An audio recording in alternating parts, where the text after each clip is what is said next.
Sir ನಮಸ್ಕಾರ. ನಮಸ್ತೆ sir ನಿಮ್ಮ ಹೆಸರು ಸರ್? ರವಿ ಅಂತ. ಸರ್ ಯಾವ ಊರು ಸರ್? ನಂದು ನೇಟಿವ್ ಶಿಂಗಾನಲ್ಲೂರು, ಕೊಳೆಗಾಲ ತಾಲೂಕು. ಸರ್ ಇವಾಗ ಇಲ್ಲಿ ಶಿವನ ವಿಗ್ರಹವನ್ನು ನೀವು ಇದು ನಿರ್ಮಾಣ ಮಾಡಿದ್ದೀರಾ, ಅಂದರೆ ಇದರ ಒಂದು ಪೂರ್ತಿಯಾಗಿ ಕೆತ್ತನೆ ಎಲ್ಲ ನೀವೇ ಮಾಡಿದ್ದೀರಾ ಸರ್? ಸರ್ ಅದ್ರ ಬಗ್ಗೆ ದೇವಸ್ಥಾನದ ಬಗ್ಗೆ ನಮ್ಗೆ ಸ್ವಲ್ಪ ಮಾಹಿತಿ ತಿಳಿಸ್ಕೊಡಿ ಸರ್. ಇದು ಸಂತಾನ ಮಹದೇಶ್ವರ ಅಂತ, ಸಂತಾನ ಮಹಾದೇವ ಅಂತ. ಅಂದರೆ ಇಲ್ಲಿ ಪೂಜೆ ಮಾಡ್ತಕ್ಕಂಥವ್ರು ಮಲ್ಲಪ್ಪ ಸ್ವಾಮೀಜಿಗಳು ಅಂತ. ಇದೇ ಊರವರು ಸರ್? ಇದೇ ಗ್ರಾಮದವರು ಮಲ್ಲಪ್ಪ ಸ್ವಾಮಿಗಳು ಅಂತ, ಊರ್ಮಲ್ಲೇಶ್ವರ ಮಠದ ಅವರು ಇವರು ಸ್ವಾಮೀಜಿಗಳು. ಸರಿ ಸರ್. ಅವರು ಇಲ್ಲಿ ಒಂದು ಸಂತಾನ ಮಹದೇಶ್ವರ ಒಂದು ದೇವಸ್ಥಾನ ನಿರ್ಮಾಣ ಮಾಡಬೇಕು ಅಂತೇಳಿ ಅವರು ಪ್ರಯತ್ನ ಮಾಡಿದ್ರು. ಅವ್ರಿಗೇನೋ ಒಂದು ಪ್ರೇರಣೆ ಆಯ್ತಂತೆ, ಇಲ್ಲಿ ಮಾಡಬೇಕು ಈ ಭಾಗದಲ್ಲಿ ಅಂತ. ಸರಿ ಸರ್.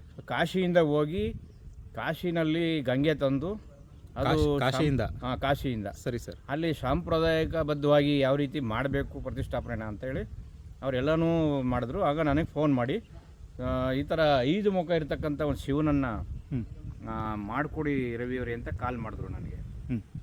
ಆ ಟೈಮಲ್ಲಿ ನಾನು ಪಂಚಮುಖ ಇರತಕ್ಕಂಥ ಶಿವ ವಿಗ್ರಹವನ್ನು ನಾನು ಮಾಡಲು ಪ್ರಯತ್ನ ಪಟ್ಟೆ. ಸ್ವಲ್ಪ ಲೇಟ್ ಆಯಿತು. ಲೇಟ್ ಆದ್ರೂ ಚೆನ್ನಾಗಿ ಬಂತು ಕೆಲಸ. ಅದರಿಂದ 5 ಮುಖ ಇರತಕ್ಕಂಥ ಶಿವ ಈ ಭಾಗದಲ್ಲಿ ನರಸೀಪುರ ತಾಲೂಕಲ್ಲಿ ಇಲ್ಲ.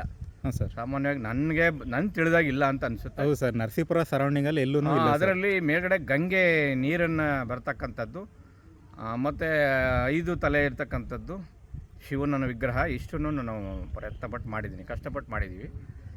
ಸ್ವಾಮೀಜಿಗಳು ನಮಗೆ ಸಹಕಾರ ಕೊಟ್ಟರು, ಭಕ್ತಾದಿಗಳು ಸಹಕಾರ ಕೊಟ್ಟರು. ಈ ತಿಂಗಳು 26-27ಕ್ಕೆ ಇದು ಪ್ರತಿಷ್ಠಾಪನೆ ಇದೆ.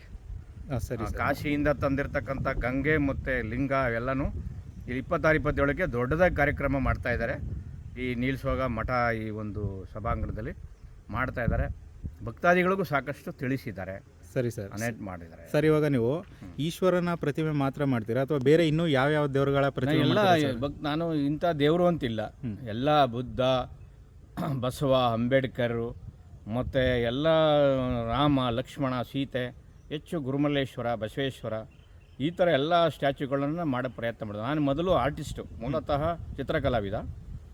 ನಂತರ ಇತ್ತೀಚೆಗೆ ಶಿಲ್ಪಕಲೆಗೆ ನಾನು ಹೆಚ್ಚು ಒಲವು ಕೊಟ್ಟು, ಈಗ ಭಕ್ತಾದಿಗಳು ಕೂಡ ಮತ್ತು ಮಾಡಿಸೋಂಥ ವ್ಯಕ್ತಿಗಳು ಕೂಡ ಹೆಚ್ಚು ವಿಗ್ರಹಗಳನ್ನೇ ಸಿಮೆಂಟಿನಲ್ಲಿ ನನಗೆ ಮಾಡಲು ಉತ್ತೇಜನ ಕೊಡ್ತಾ ಇದ್ದಾರೆ. ಅದರಿಂದ ನಾನು ಮಾಡ್ತಾಯಿದ್ದೀನಿ.